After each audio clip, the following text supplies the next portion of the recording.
Good afternoon, everyone. It's my pleasure to welcome you. I'm Mary Haynes. I'm the Chief Executive Officer of the Nazareth Homes. As most of you likely know, we are here on this campus. We've been here since 1976, and we're in Clifton with Nazareth Home Clifton. We've been there since 2016. In both of our locations, we can be referred to as continuing care retirement communities because we serve people in independent living, personal care, skilled nursing, and memory care. So most of the needs that people need when they do move away from their home, we have represented on both of our campuses. We're proud. I always tell everyone we're very proud of what we do. We take it very seriously. We compete in all the awards programs that our state and national associations make available.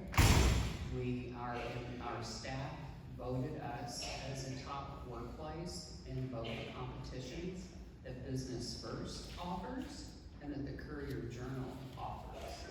Things that we didn't compete for, U.S. News and World Report, each year they identify the top 5% and the top 10% of long-term care, particularly skilled nursing across the country, and we're in that. And that comes strictly from an examination of all the data that CMS keeps on people like us.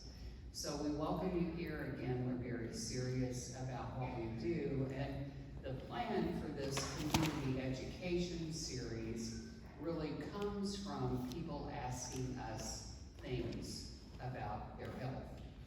So we did this many years ago, and we decided that it was a good time to do it again. So we've been at this since January. We've talked about brain health, we've talked about medications. And some of you I know have been to all of those, and I'm grateful for that, and I want to keep hearing your feedback on what we need to do next.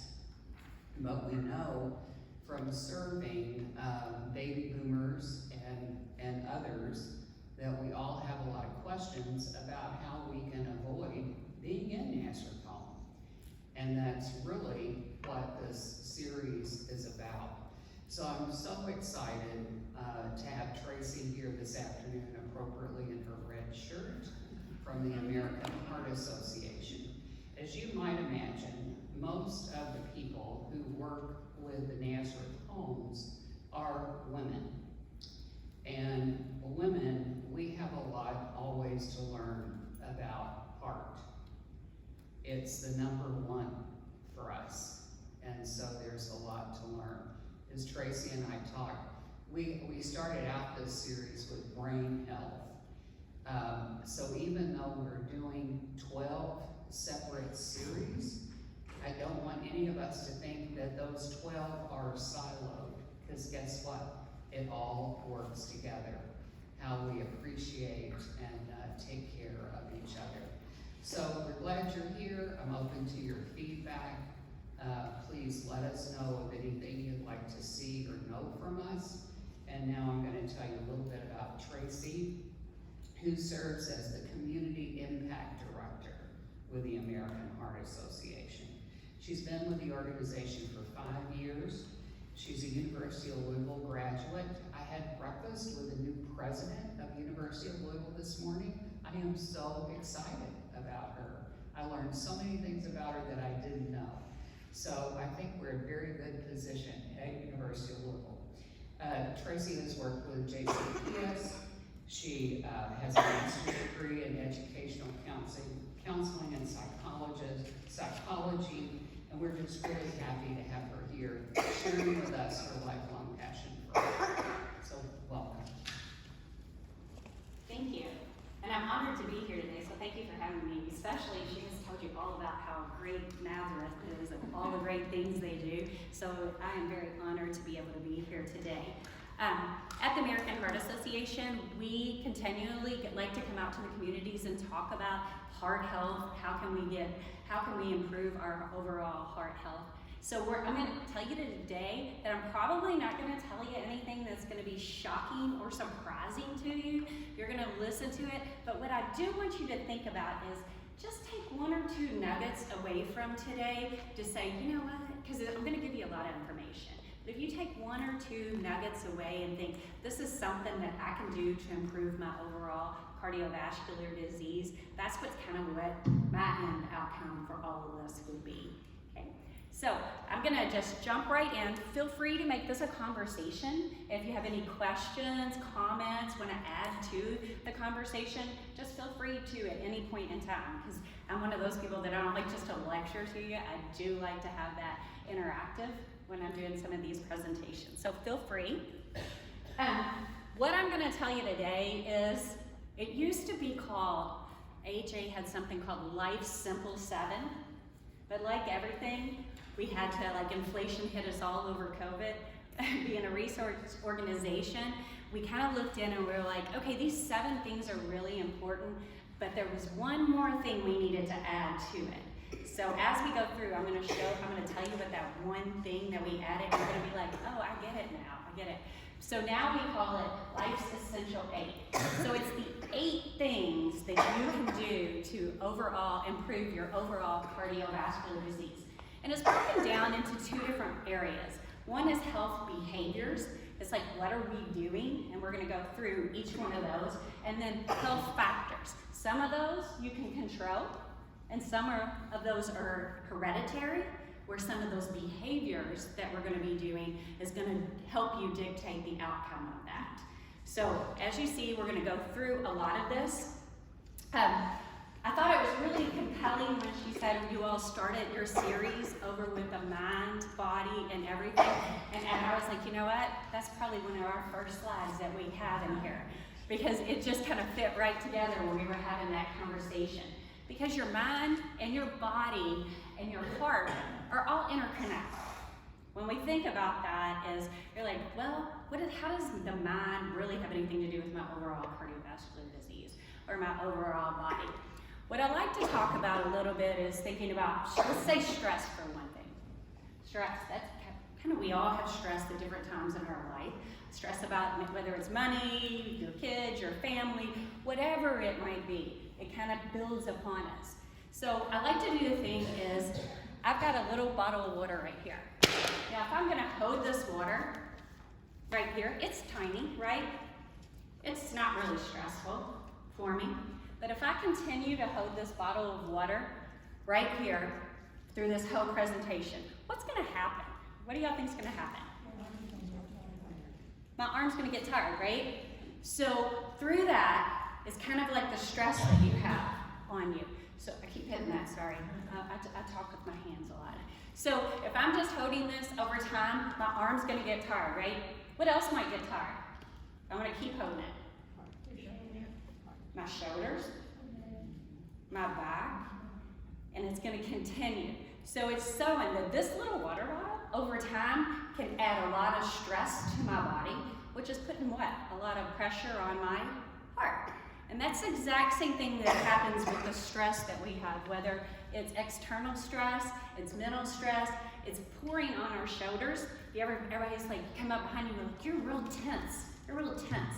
You got a lot of stress and they're working that out. It is, because it's showing in your body, that mental part is showing, it is taking part in your body, and it's making those health outcomes a little worse. It's hurting our heart, it's hurting over our bodies, it's giving us back pains.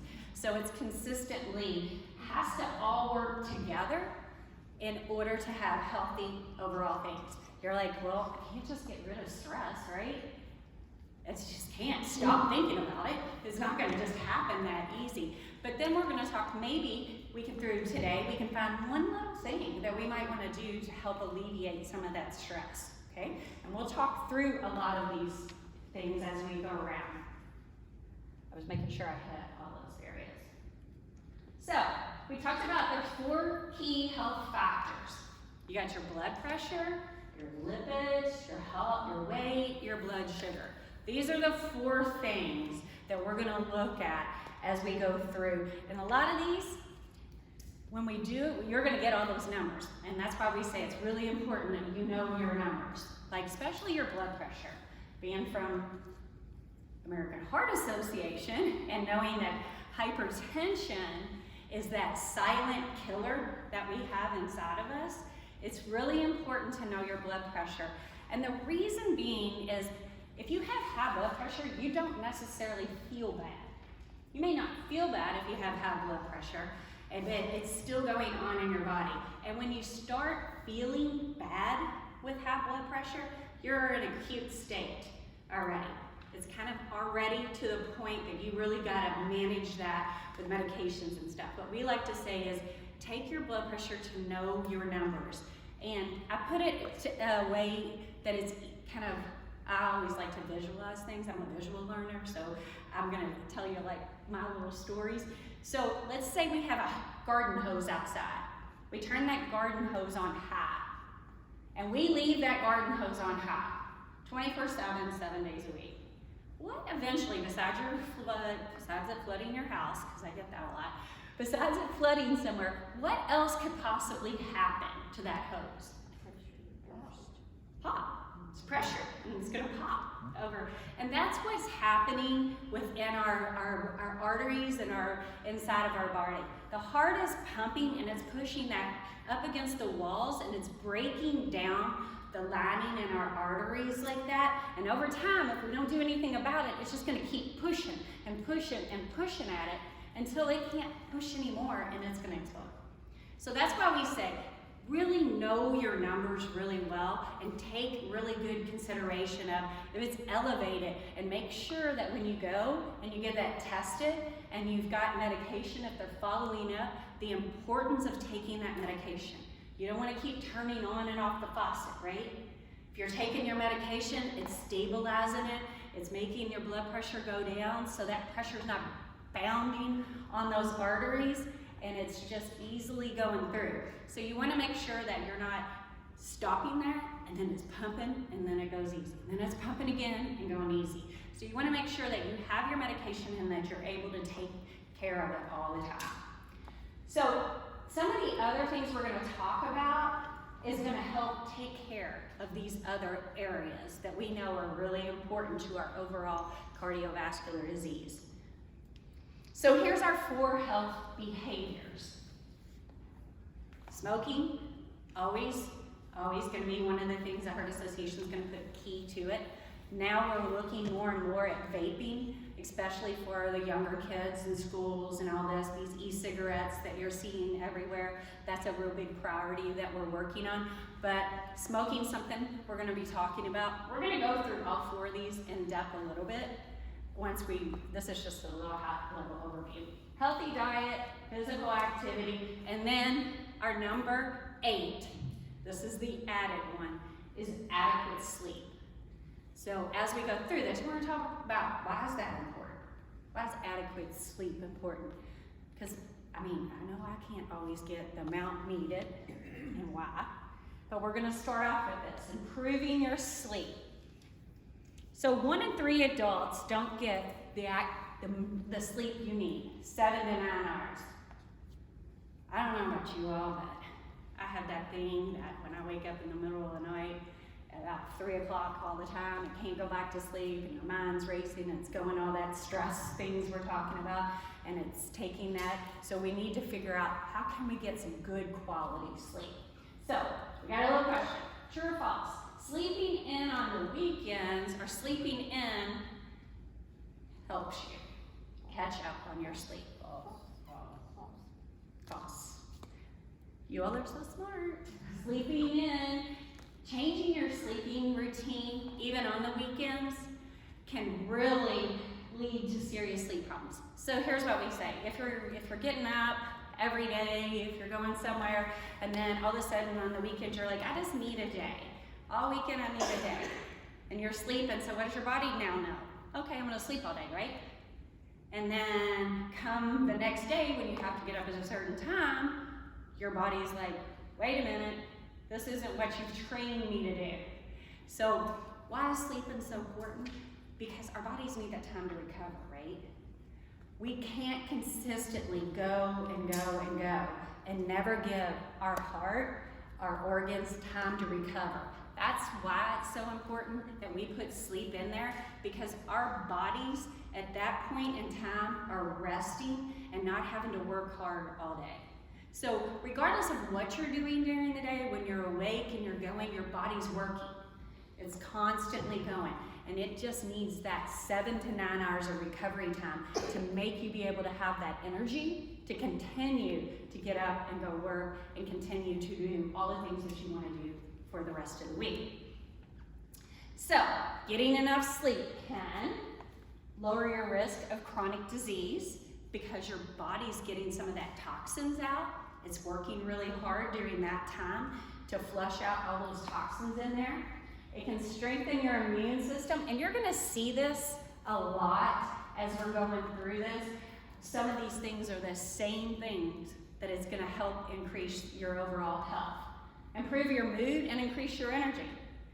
I know, anytime that I don't get up, I'm a little grumpy. Anybody didn't get a good night's sleep and you wake up and you're a little grumpy for that whole day? I'm like, maybe you need to go and figure out how to get your 7 to 9 hours of sleep so that you're a little bit more energetic and have a little bit more. And it even makes you more creative. And it makes you want to get out and do more things when you're rested fully and completely. So what can you do to get enough sleep? Some of these were surprising to me when I went through them. This one, nighttime activity. Reduce the amount of nighttime activity. Let's not get all worked up at night, because then our bodies are like, oh, I can't go to sleep. I got all this energy. I don't know what to do. So you want to make sure that you're reducing the amount of nighttime activity. When you're at night, you don't want really heavy meals, because then it might make you tired, but your body's working again during that 7 to 9 hours to digest, instead of getting all the rest you might really need during that time.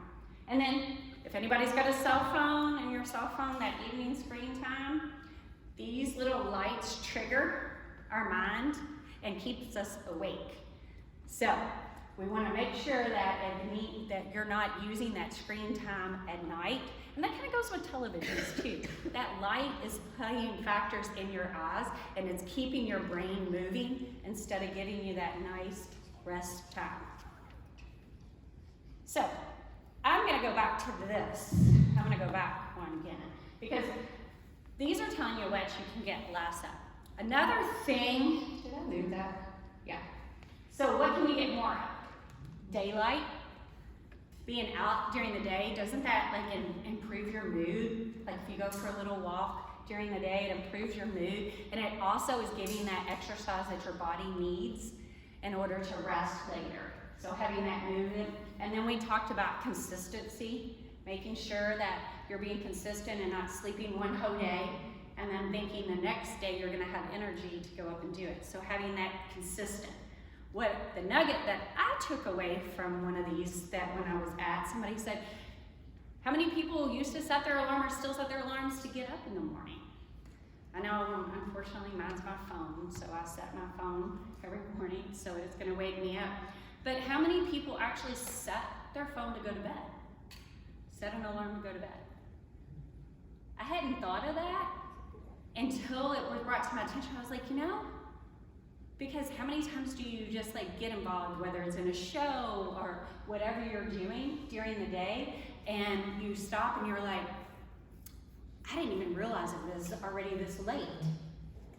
I can't believe it's already this late, especially now that it's staying daylight longer. So I'm like, oh my gosh, it's already 11:30, it's already 10, and I had no idea. So just giving you that trigger of having that consistent routine. So now I've got my alarm. Not necessarily can I go to bed every time it goes off, but it's reminding me that the sleep is important now for me, and that's what my body is telling me I need to do. So I thought that was really a good little nugget to take away. So the next thing we talk about is diet, improving your diet. A lot of this, I don't think this is going to be anything new to anybody, right? We need to eat healthy, because what we eat fuels our body, and what we take in is going to be the energy that makes us get through the day. The healthier we eat, the better it is for our heart. The more fats that we're taking in, and we're eating the heavy fries and burgers and all of this, it's actually making us more sleepy during the day, and it's building up that cholesterol and all of that within our bodies. So really what you eat is the fuel for what you get to turn out. So true or false, when it comes to getting your fruits and veggies, fresh is always best. True? False? True? True? Okay. True. There we go. Good. I'm glad you said that. Because it's false. A healthy diet can include fresh, frozen. I'm going to dispute that canned a little bit, because I dispute this one a little bit. I didn't make the slide deck, Aisha did, but I dispute this a little bit. Because when we talk about canned, it depends on what can you're getting. So if you're getting a canned vegetables with a lot of sodium in it, all that salt, that's not as healthy as our fresh or frozen. But fresh and frozen, and then of course dry, but fresh or frozen vegetables are always going to be kind of equal in that. So it not necessarily, like you said, depending on how good they are at that store, might not. But those are what we want to really look at. And if you think about when you go to the grocery store and how you shop, and think about when you walk in, if you shop around the edges of the grocery store, it's healthier. And if you're going up and down the aisles, that is more processed food. So we always like to say, if you're gonna shop around the edges of the grocery store and think about getting more of that fresh or even the frozen. But then when we're going up and down the can, let's limit how much we do up and down those aisles. And that can kind of be just something that you can keep in the back of your mind. And like I said, a lot of these are going to say the same kind of things. On a heart healthy diet can lower your risk of heart disease and stroke, because those of you didn't know, American Heart Association is also the American Stroke Association. And we kind of do both lenses at this, and we know that high blood pressure is really key to preventing both the heart issues, cardiac issues, and stroke. So, what you eat can really change your moods too. If you're getting the right foods, the right nutrition, it can help keep the depression away. It can help you be in a better mood, and it gives you a little bit more energy. So, what can you do to improve your diet? I think we talked about some of this. Use the fruit, plant-based proteins, and vegetables. These are always going to be key to doing it. Again, it can be fresh or frozen. And then, I don't know, don't be all love all this. Isn't it the fun things? This is the hardest thing to do. Get less your added sugars, your red or processed meats, or your highly processed foods, all those things up and down the aisle. Easier said than done, right? Yeah. And what I like to say during this is, if you have a diet, don't expect you're going to make every change all at once. Like, make little changes to make yourself feel like you've accomplished something, that you're doing some goals. Yes? What do you consider red meat? Because I've heard conflicting information. That's a good question. We get that a lot. I mean, you're looking at anything that has a lot of high, like your hamburger type things. You really want to stay with your omegas, which are like your fish categories. And so when we talk about red meat, we're talking about basically that hamburger piece, your sausage, everything we like, the roast, all of those that have a lot of high processed, high fats in them. So. What about pork? I've heard pros and cons. Pork can, depending on how you're cooking a lot of this stuff too. So you could say, oh yeah, pork's going to be really healthy, but not if you're going to do some fried pork chops. They're not going to be really healthy. But pork is kind of that in-between meat that you can use. I wouldn't say every day. We're going to kind of go to the chicken, or you're going to go to the fish kind of categories more so than the pork. But it's not going to be horrible for you. You just want to cut out as many of those bright red meats as possible. And not that you can't ever have it, right? Everything in moderation. Everything in moderation. Because you can't say that we've had this diet all our life, now we're going to just change. not gonna happen. You're gonna fail. And you're gonna not like yourself because you failed. And then we're gonna talk about a little bit about that when it comes to the exercise piece. But you wanna set goals for yourself that make you actually feel good about you and that you've made some of these things. So that leads us right into the activity piece we were just gonna say. So here's our true or false question. To get enough activity in your day, you need to work out. False. You all are catching on now, aren't you? No more tricks for you all. All movement counts and can boost your health. You can even break it up over the day. So let's talk about what happens every January. What does everybody say? This is the year I'm gonna do it. I'm gonna get healthy, I'm gonna join the gym, I'm gonna change my diet, I'm losing my weight, I'm making all these resolutions, and then what happens by February? They're all gone, right? They're all gone. Everything that we were really looking at and trying to do for ourselves, we feel like, again, that mind-body connection is really key to this, right? Because what have you done to yourself? You've set yourself up to fail.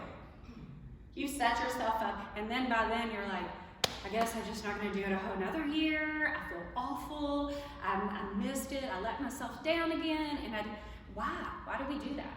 Well, because the gyms make a ton of money doing that, right? They know everybody's gonna sign up in January and everybody's gonna be in there for about 3 weeks and then everybody's gonna fall off and February's our fail February.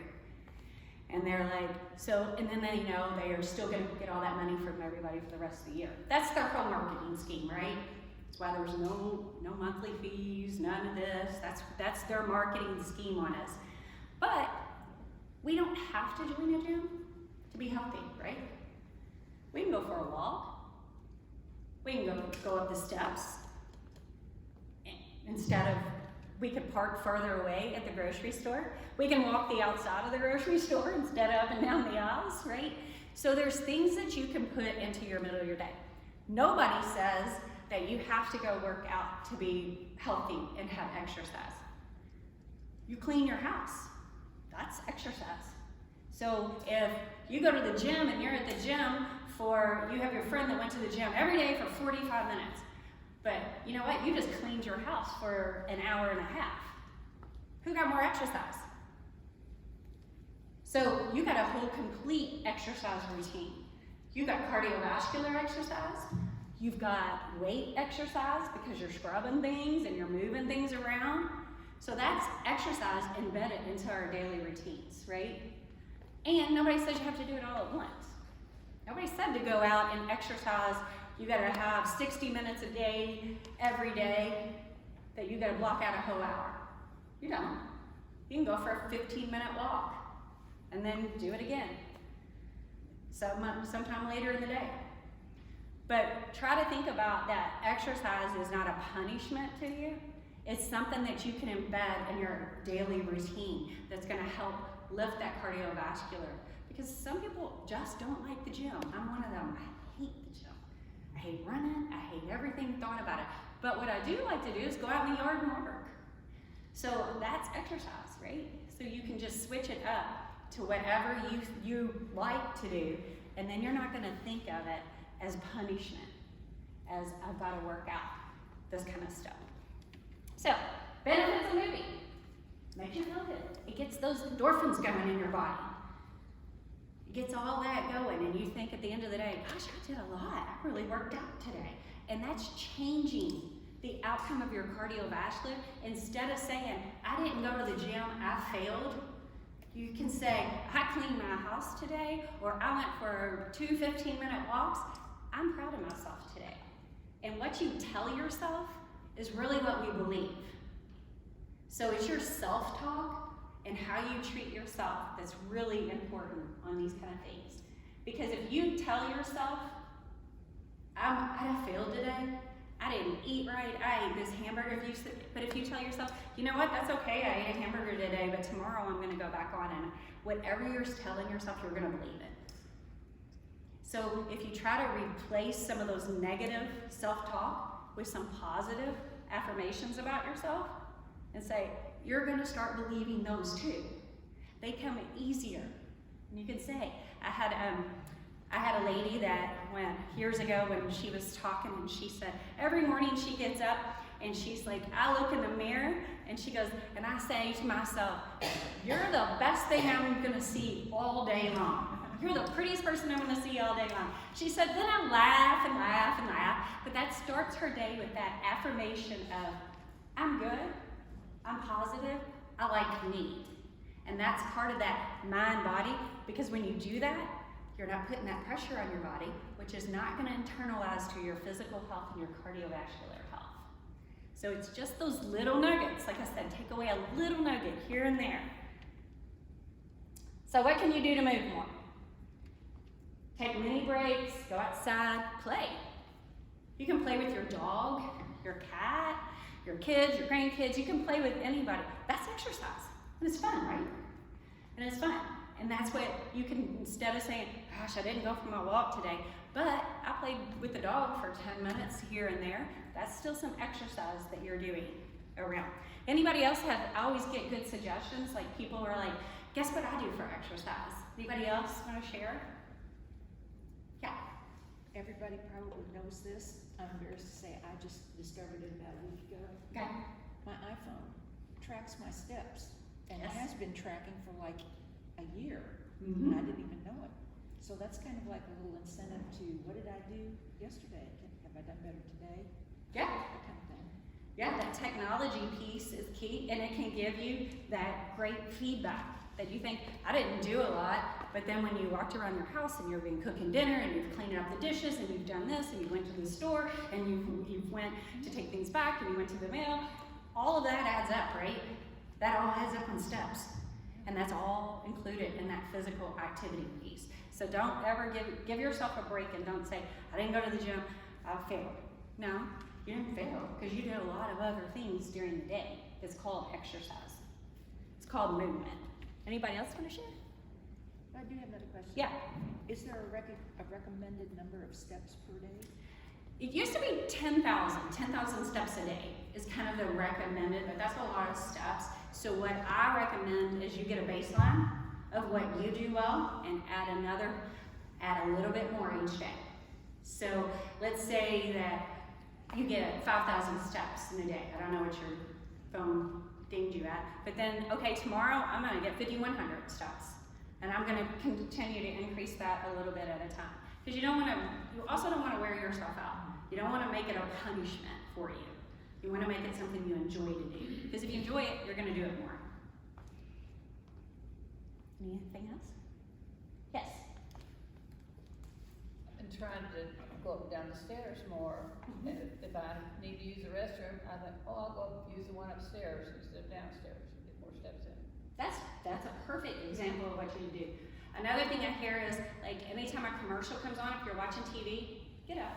Just walk around for those 3 minutes that the commercial's on, and then go back and sit down. You don't have to do it in every commercial, but if you did it at a couple times, like throughout the hour, think about how that's gonna build up your steps, and that's gonna build up your exercise throughout the day.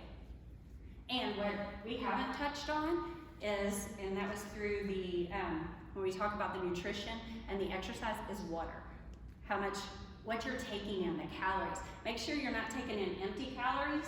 And when we talk about empty calories, we're talking about sugar, heavy sugar, beverage, drinks, sodas, anything that's like you're adding a lot of sugar, which could be like lemonade or tea, if it's sweet tea. Think about that, like not taking in empty calories that you're taking in, and you're taking in a lot of water. That is like one of the things that helps flush your body out, and it really does help your overall cardiovascular, because your heart's not having to work as hard to flush all of the stuff out of our bodies. That water is helping, it's working in conjunction with that. So just make sure that you're putting some water, and they're gonna recommend, there's a recommendation of how much you drink, but again, take a look at how much you drink already, and then add another ounce or two for the next day, so that'll continue to help flush out that body. You don't wanna like get over water, like not a big jug, like just a little jug. So, and then of course, sitting less. I think we talked about all of these. I don't like this one either, that they say sit less with others. I don't like that. I don't like anything about that one that they put in here, because I don't understand it. Because I think that when you're with other people, that puts you in a better mood, right? I think that companionship is really good. And then having these interactions, like something like this today, and having people come out and you get to meet new people, I think really helps our overall mental health, which again helps our overall cardiovascular health. So I don't know why they put that on there, because I don't understand that. Because I think it's good. I think you should sit more. I guess if you could go walking with them, maybe. I don't know. Okay, quitting nicotine. True or false, nicotine helps you relax. Oh, you all are so good. I was out doing one of these one time and somebody was like, yes! I mean, as soon as I said it, they were adamant it helps them relax. I was like, oh, everything I'm going to say from here on out is not going to be good. Promise you. Nicotine increases stress levels and it traps you in that cycle of addiction. So nicotine, we know how it constricts our arteries and vessels and how damaging it is to our lungs, which in turn damages our cardiovascular disease, right? Our cardiovascular system. So we know that nicotine does not relieve stress. It's a negative coping method people use instead of other coping methods that somebody could use. So we try to talk about what can you do instead of using nicotine. This one, and we'll get to what you can do because I jumped ahead. 1 year after quitting reduces your risk of heart disease by half. That's incredible, isn't it? It reduces it by half. So if you quit, just think, in 1 year, you're at half, and then in a couple of years, you're just like you never did it ever again. That's crazy, right? That's great. So it's just quitting, right? Easier said than done for somebody that does have that addiction. And like everything, like we talk about exercise, nutrition, I can say it all we want, but actually putting in things in action is really hard. Because this is one of the hardest things, because if it was easy, everybody would quit. But it's one of the hardest habits anybody could ever have to try to quit. We know that. And so when somebody says, well, I don't know why they smoke, why don't they just quit? It's not that easy. It's not. There's addiction in your body. So what we try to tell you is, here's all the benefits for it. You probably know those. If you're a smoker, you probably know the benefits. You probably know it's not good for you. You probably want to quit. It's just not that easy. Give yourself a break. Again, give yourself a break and think about how can you slowly do this. So if you have a habit, if you're doing, I don't know how many, 5 a day, that you replace 1 of those 5, so you're down to 4. And then you get into that habit, and then you go down, and then you consistently move it down. But give yourself that break again, because it's hard. It's really, really difficult for people. And again, it's that self-talk. You're not a failure because you smoke. You're not at all. It's a hard habit. So you gotta give yourself that self-talk is, I'm not a failure because I do this. It's an addiction, and this is what I know, and it's okay. And I still like myself. So give yourself a break on all of the different health habits that we're going to be talking through. So what can you do to quit? Again, there's the Louisville Metro Department of Health and Wellness have a 1-800-QUIT line that they work. Yes? What about secondhand smoke? Secondhand smoke is still not great for you. You're not getting that first initial intake of it, but secondhand smoke still can be damaging. That's why we have this no smoking ordinances in place, the workplace ordinance, because of that secondary smoke people were getting. So it's still damaging your lungs, but it's not at a heavier rate than if you're doing it yourself. So it's still that damage, yes.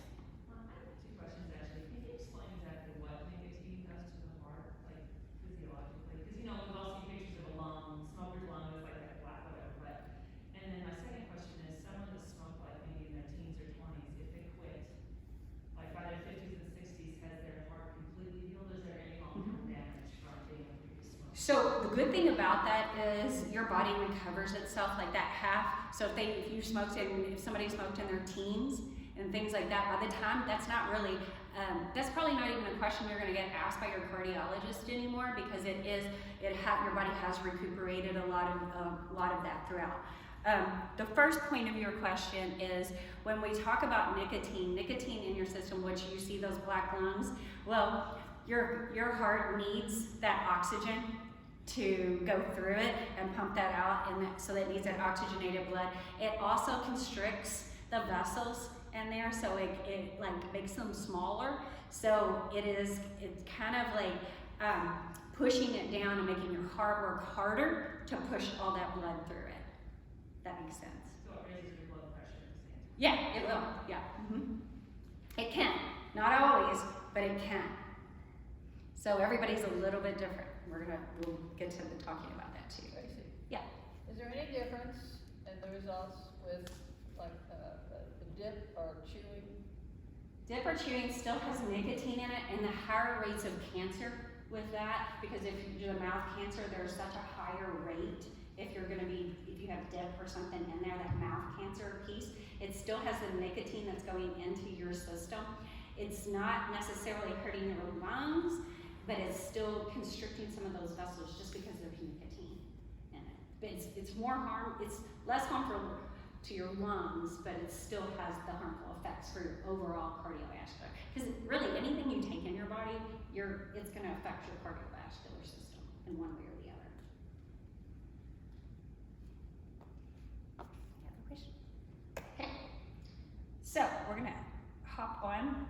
So this is just something that comes about, like, when we talk about overall cardiovascular disease and the different stages that we talk about in life, when we start looking at, like, if you're in your 50s, what's happening to your body, what's going on, what makes cardiovascular disease more prevalent or less prevalent?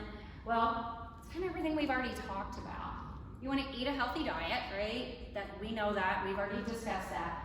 Learning the symptoms of a heart attack and a stroke. Wow, I like to put this in there. Women, heart disease is still the #1 killer in women. Still. I know breast cancer is high up there and it's running next to us, but heart disease is still the #1 killer in women and men. Don't let me forget men, but both, because I think people really look at men knowing that heart disease, but they really don't think that it's prevalent in women, but it is. Because women take on a lot of stress. Remember that mind-body connection here and how it's all going through. And women's heart issues and heart attacks or a cardiovascular event present itself differently than what it does in a man.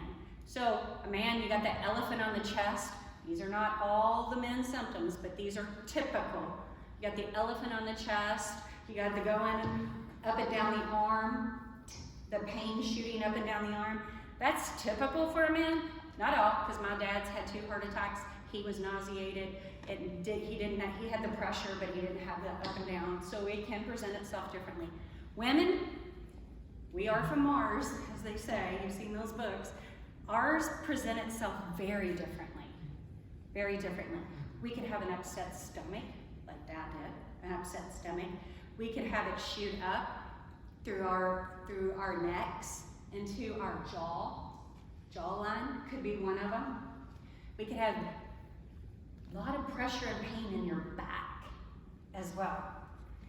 So you're saying, well, I got this every day. Am I having a heart attack every day? How am I going to know anything different? So what we like to say is, you know your body. You know what's normal and what's not normal. You know if you can walk up those steps every day and all of a sudden today you can't hardly make it up those steps and you can't catch your breath at the top of those steps or halfway through those steps, and you're like, no, I don't know what's happening because I can always get up and down these steps. Guess what? That might be a heart attack. Might. I said, y'all see that word? I'm not saying it is. That might be a heart attack. It might be a symptom for you. You know your body well. When something's wrong, it's like the check engine light just came on in your car. When you see that check engine light, go get it checked out. I wouldn't, if you're having these symptoms and you know something specifically wrong, you want to go to the ER. You don't want to pick up the phone and say, I'm going to go to this immediate care, because you know what immediate care is going to say? Go go to the ER.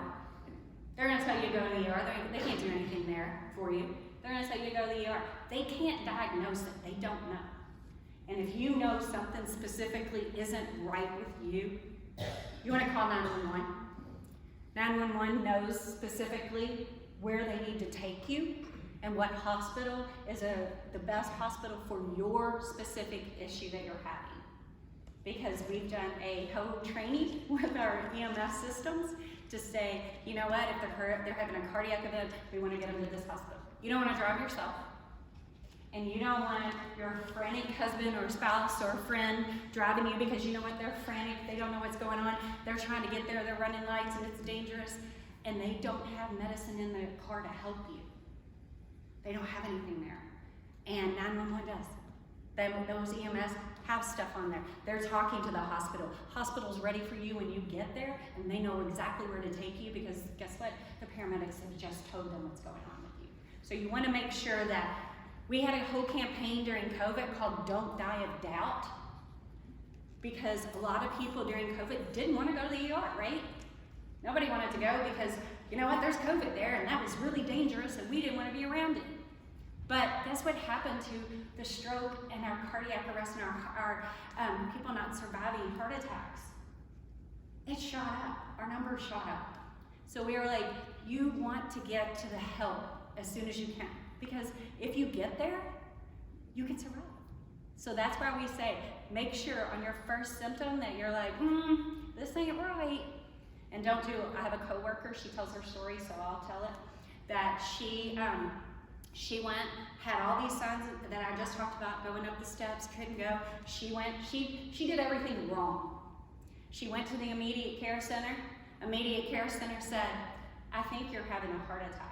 We need to get you to the hospital. She said, oh, okay, I'm gonna run home because the ER's really cold, and she wanted her blanket, and she wanted her own bag packed, so she drove herself home. She gets to the house, goes up all the steps, gets her own bag packed, gets ready, had to call 911. Because guess what? She almost didn't make it. Because she did every step you could think of that we preach and educate, she did them all wrong. So we do tell you that is really, really important, is to make sure that you get that chain of survival, is what we call it, on their way to help you. The second thing is we are the Stroke Association. So the signs and symptoms of a stroke, it comes in an acronym called FAST. Anybody heard of that, FAST? Yeah. So the F is for the facial. So one side of the face might be droopy over the other side. So you might see, you might recognize a lot of these symptoms in somebody else more than you recognize them in yourself. So if I'm gonna look and I'm like, what's going on with you? You okay? And then they may not even know what's going on. So the A is arms. So one arm might be really, really heavy, you got a 100-pound weight and you're not doing anything. It could be one or both arms. And there's no specific left arm, right arm, there's no specific arm that we're gonna talk about. It just could be you're like, I can't lift, all of a sudden I can't lift my arm. I don't know what's going on. The S is speech. So if and this is specifically as you're gonna recognize this in somebody else before they do it themselves. If I'm talking all of a sudden and then you are like, I have no idea what you're saying. What are you saying?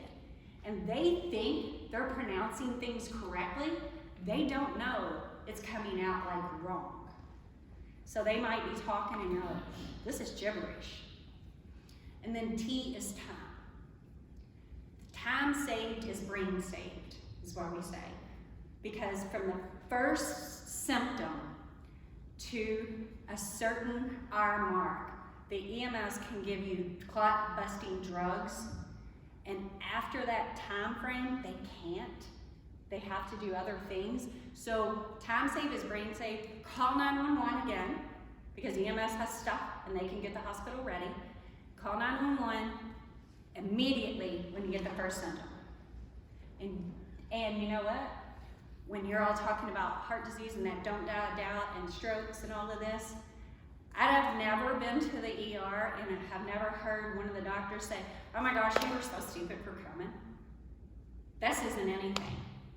I've heard them say, I'm glad you came, we got this checked out, now we know how to follow up with you.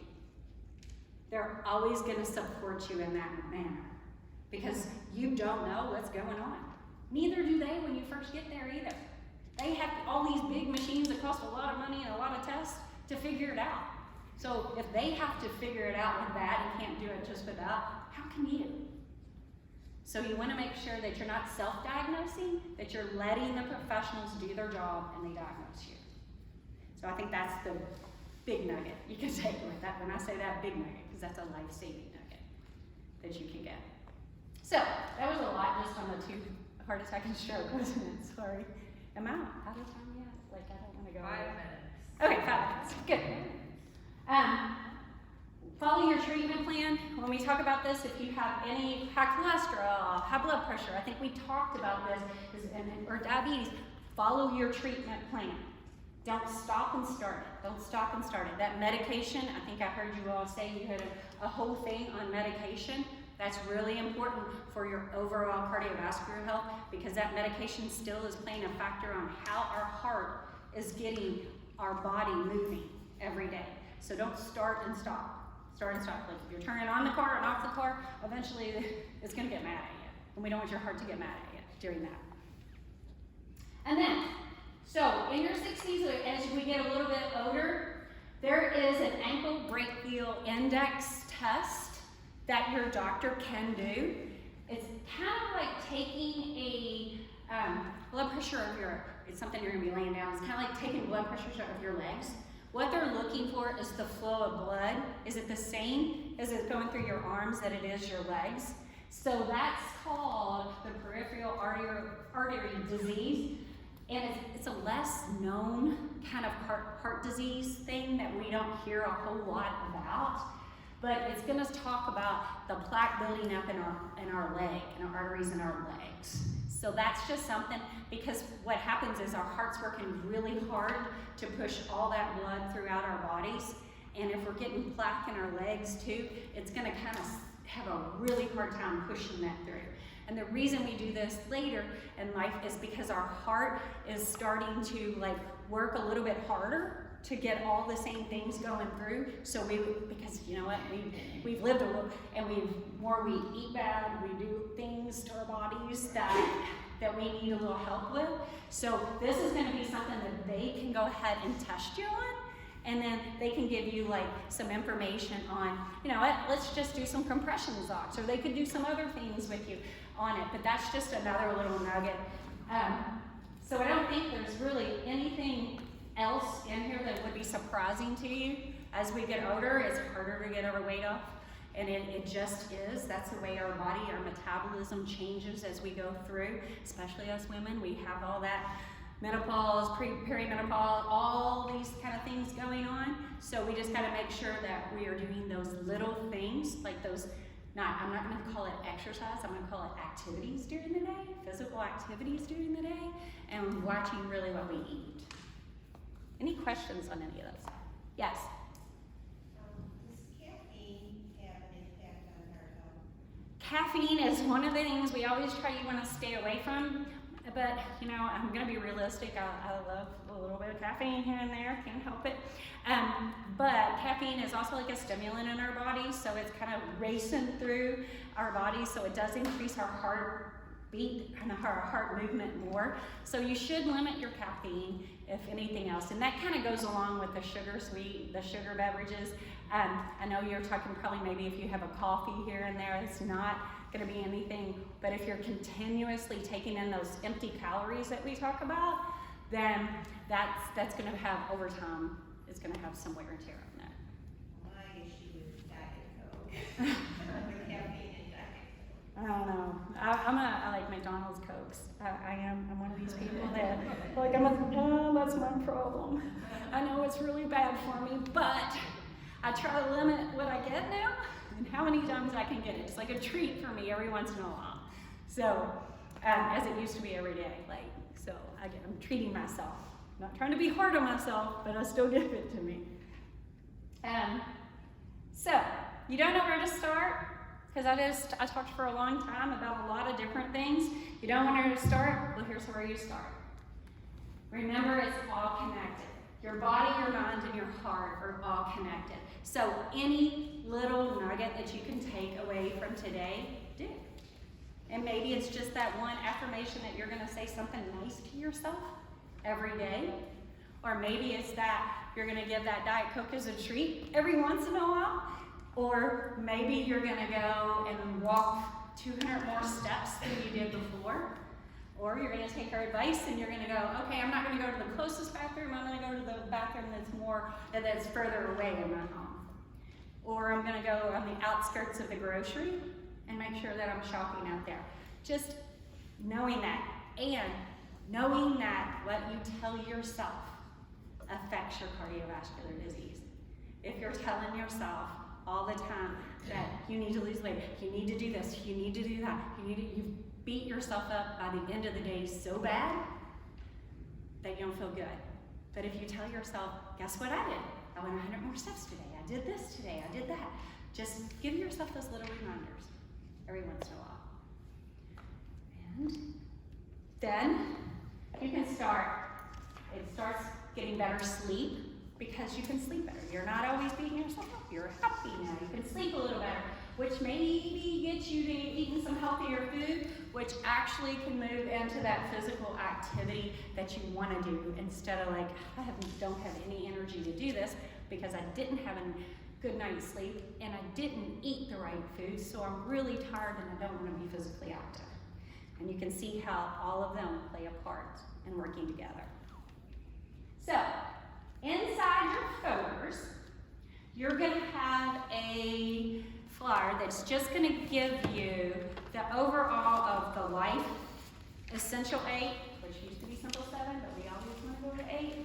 So you're going to have, and it's just going to be a reminder, because these things that you do over here, that eat better, move more, quit the tobacco if you're doing it, or getting enough sleep, are truly going to take care of the other piece of that.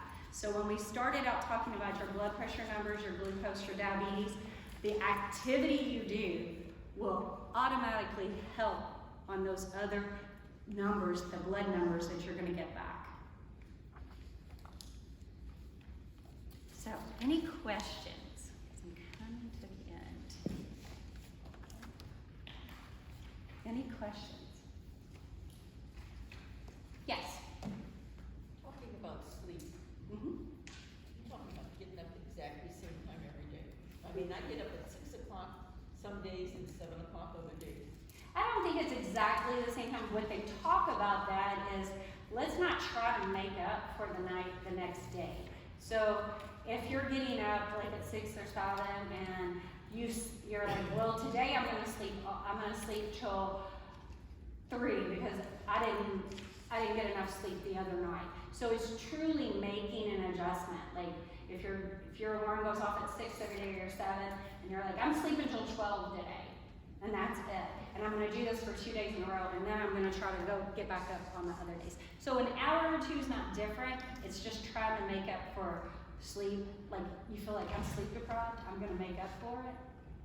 So that's what we were talking about. So an hour or two is not gonna hurt you anyway. It's just making sure you're getting enough, 7 to 9 hours of sleep consistently, and making sure that it's like a same routine here and there. So like if that's an hour or two difference, so if you usually get 7, now you're getting 9. That's great. Giving your body more time to cover. That's it. Any other questions? Yes. Could you go back when there were some websites Okay. there? So all of this.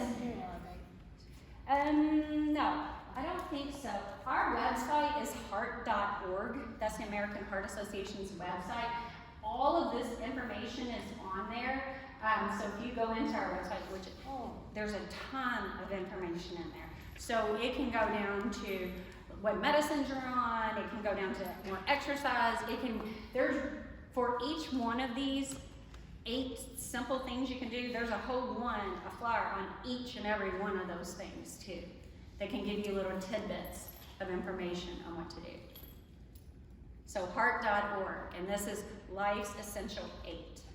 So if you look on that. Any other questions? I think inside there is also a survey. I think she was gonna point this out, and the pink is a survey that they like to see like what you want for the next session and how this session went, because they're always looking for that quality improvement and what we can do. And I also like it too, because I like to get the feedback as well to know how I can always better present as well. So please feel free to say, you know what, you didn't do this, didn't do that. I love that kind of feedback because it helps me when I'm out in the community as well. So if you don't mind filling that out for them, that would be very helpful. Great job. Let's give her a round of applause.